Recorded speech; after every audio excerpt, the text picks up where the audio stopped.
Alright, so another things I hate, and today we're going to be doing uber conservatives because, you know, everybody hates uber conservatives. Now, when I say uber conservatives, I mean like the people who are so opposite from the last video where I did regressives. They're the complete opposite in all the wrong ways.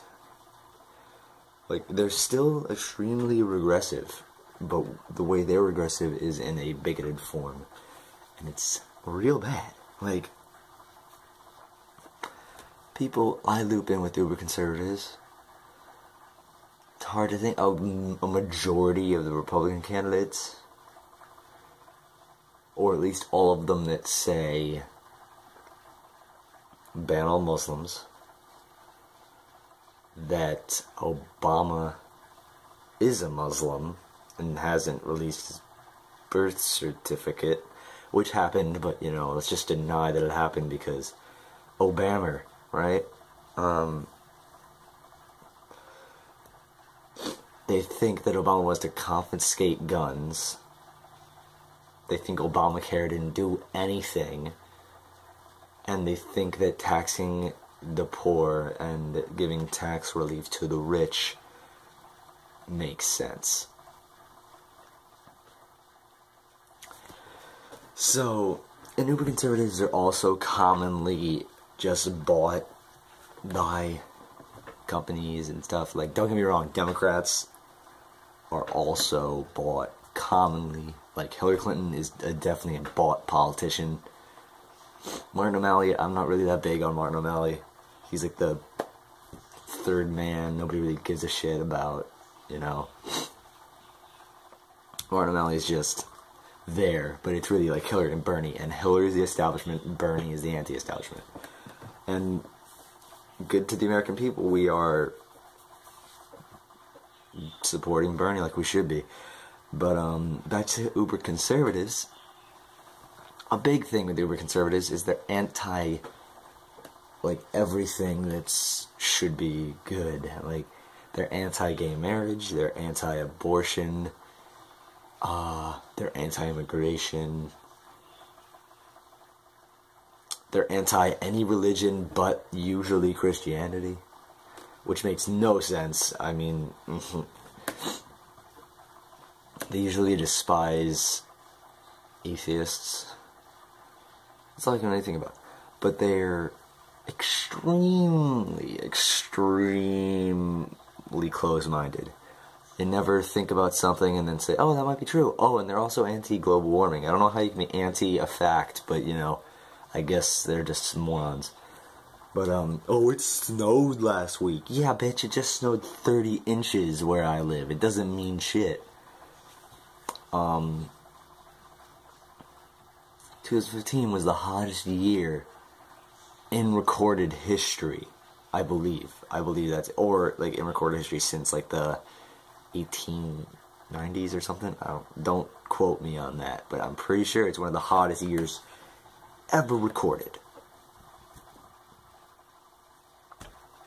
What more proof do you need? Do you need New Jersey to be underwater and then Pennsylvania is waterfront property? Do you need Florida to not exist anymore? Do you need the entire East Coast of the United States, the entire West Coast of Europe and Africa to be gone? To be a new coast? Do you need that to happen? Because that's what's going to happen. Our children and our children's children will experience that, and it's all our fucking fault. If we don't get shit together, if we don't start using renewable resources like solar energy, wind energy, geothermal, if we don't use any of those, and we literally just stick to fossil fuels, we will kill this planet. And let me tell you, we're not ready to leave Earth. I know it's a dream, but we're not ready to go to Mars or wherever. Or Kepler 173b or whatever it's called. We need to realize that ideas that are backed by science or that are just in common sense true, like gay marriage and abortion. It should be the person's choice. We need to realize that these things aren't disputable. These things are either you agree with them or you're wrong. It's that easy. Because if you go back and you say, oh, go back to the 60s, what were they saying? Or a bunch of people saying, oh, interracial relationships, we shouldn't allow interracial marriage. Nope, that shouldn't be allowed. That shouldn't be allowed. That shouldn't be allowed. Guess what? It's been allowed for well over half a century. Well, maybe not well over, but it's been over half a century. I don't know the exact dates, but the more you become inclusive in a society, the better that society gets.